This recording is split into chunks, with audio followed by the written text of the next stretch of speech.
Yes, our dear viewers of Braille Updates, I once again greet you in the name of our Lord Jesus Christ. And what you should know, normally we face challenges in a number of things, but what I've been making some research and found out that many of us don't know who is a neighbor. Today we are blessed to be with the Pastor Ssebina Kaggwa from Kokonjeru Church Fellowship. Is going to take us through who is your neighbor or who is my neighbor. Let me first ask the pastor to say the greetings to our dear followers. Pastor, say greetings to them. Greetings to you all there who are viewing us, who follow us on Braille Updates. Thank you so much. Our dear viewers are eager to know who a neighbor is. Oh, I may ask, who is my neighbor? Okay. Thank you so much. And we have this question. Again, it was posed to Jesus Christ, our Savior and Lord. Okay. One day in the book of Luke, chapter 10, verse 25 to verse 37, there is a discourse. One day he was engaged with a Jewish lawyer, a man who was conversant with the law of Moses, which they adhere to. And they asked him, testing him, what can I do to inherit eternal life? Let me read. It's okay, better to read. And behold, the lawyer stood up and to him to test, saying, Teacher, what shall I do to inherit eternal life? He said to him, what is written in the law? How do you read? He answered, you shall love the Lord your God with all your heart and with all your soul and with all your strength and with all your mind, and your neighbor as yourself. And he said to him, you have answered right. Do this, and you will live. But he, desiring to justify himself, said to Jesus, who is my neighbor? So, our discourse today is going to center on that question. Who is my neighbor? And Jesus, in answering him, he gave him a story of a man who was traveling to Jericho, from Jericho to somewhere. And along the way, he fell among robbers who beat him and robbed him of everything he had and left him for dead. Now, by chance, a priest came by the same road. When he looked there and glanced and saw somebody who is naked and beaten up, probably he presumed he was a dead man, or somebody who might need help, but he was not the right person to help him. So he crossed the road and went the other side. And then by chance, a Levite comes by. These are people who are professional in the law, the things of God. They should know better. So when he comes at the same spot, he also chooses to divert and go otherwise. Then there comes a Samaritan, who is regarded as the low caste among the Jewish people. They are low caste, they are half caste. They are not real. They are not real Jews. And is despised concerning things about God. But this man, when he looked at the man, he found compassion in his heart about his state. Probably he thought this person needs help. I don't know whether he's dead. If he's dead, I'll find out his identity. If he's alive, I'll see what I can do to him. So he cared for the man whom he didn't know at all. And he went down, came off his ass, poured wine in his wounds. He realized he was still alive. He poured oil in his wounds and put him on his donkey and carried him to a hotel, let's say a hotel, an inn. And he dressed him and he cared for him throughout the night. And then in the next day, he had to continue with his journey. He went to the innkeeper and told him, I've brought this patient here. Probably I don't know him, but he's in a bad state. He needs help. I'm going on with my journey, but this is the money I'm leaving and depositing some money here to take care of him. Please take care of him for me. And I'll come back on my way back, and I'll check. If you have used more than I've deposited, I'll top it up. And then Jesus asked, who among these was this man's neighbor? To me, if I was to give that answer, I thought the neighbor is the person who was staying near that gentleman. Now, Jesus was trying, this man was trying to prove he didn't know what it means. And Jesus brought it back to him by experience.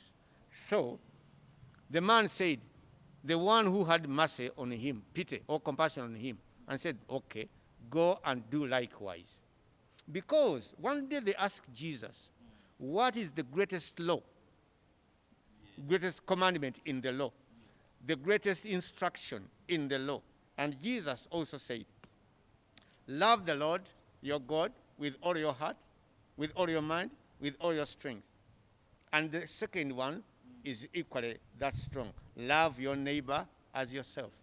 He quoted the entire Jewish law and took out only two scriptures. One is found in Deuteronomy chapter 6, verse 5. Then the other one in Leviticus chapter 19, verse 18. Love the Lord God with all your heart and your neighbor as yourself. Once you do this, you have accomplished the best, the entire instruction, pivotal instruction in the law. Now the question is, who is my neighbor? Many times people think that your neighbor is somebody who lives next door. It's what I also Yes, let us take it from that. Somebody who lives next door. You can't call a dog your neighbor, even if it's the one occupying the next door.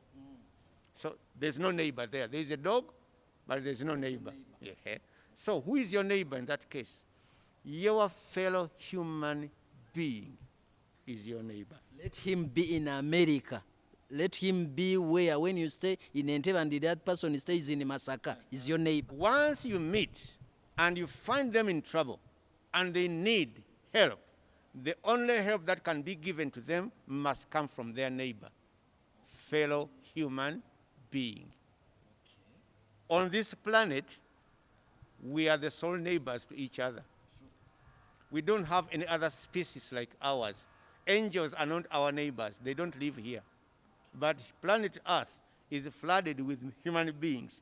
We have animals. Animals have got their neighbors.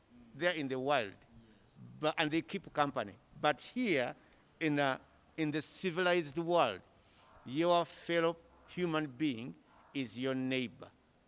The next planet from this one, I don't know whether it has people. Jupiter, there is no people. That would be the neighboring planet. Mars, Venus, Pluto, and all that. But here on Earth, we are all confined on this space. So whom I see, when I see Jovan, is my neighbor. And to prove so that he's my neighbor, that I know he's my neighbor, when I find him in crisis, I don't move on when he has not been sorted out. That is loving your neighbor as yourself. So now I know you are my neighbor, a human being. So when I don't love that person, even if he's a fellow human, he's not my neighbor. I'm treating him as not my neighbor. But if I confess that he is my neighbor, then I have to love him as I love myself. Suppose my house is burning. What would I want people to do for me? To come and take off the fire. Now, if it happens to my neighbor, that is what I would want my neighbor to do to me. So now it is in his locket. I go out and do what I would want him to do to me. I do it to him. That is loving your neighbor as yourself. Which means the word neighbor comes from the activities you do to your fellow human being. First, proximity of similarity. When you are similar and you live in proximity. Second, that is the first binding factor. That is your neighbor. Now, loving him as your neighbor, as yourself, is doing those things you would want him to do to you if you are in his situation. Okay. Now, this Samaritan knew that had he been the one in that situation, beaten up and robbed, his prayer, though he couldn't speak, would be, if only one human being passes this way and sees me and helps me. Okay. That is his prayer. So, this time around, the Samaritan is not the victim, but he's the one who is passing by.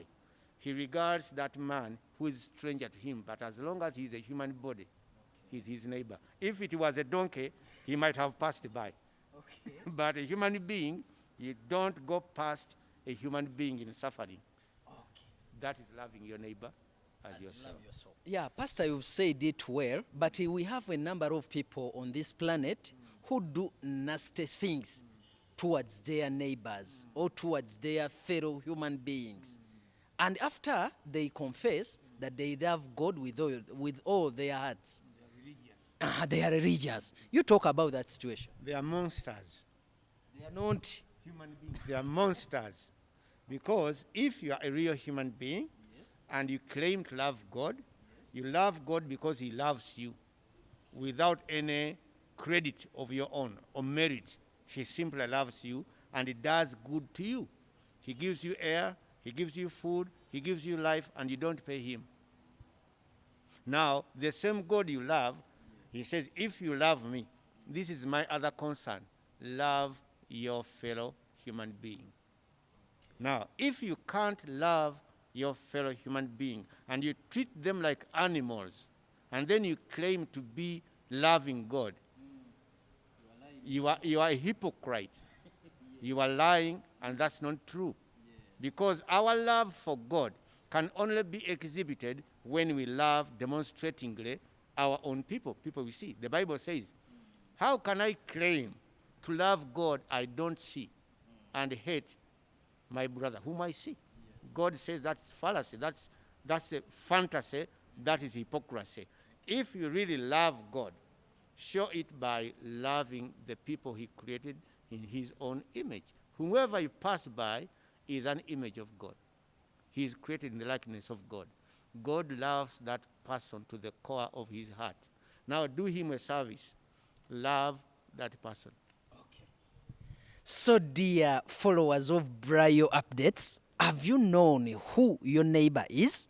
Please continue subscribing to this clip. You will continue knowing who is your neighbor. I think Pastor Ssebina has said it all, has said it well. Now you know who your neighbor is. Please continue following us, Brayo Updates.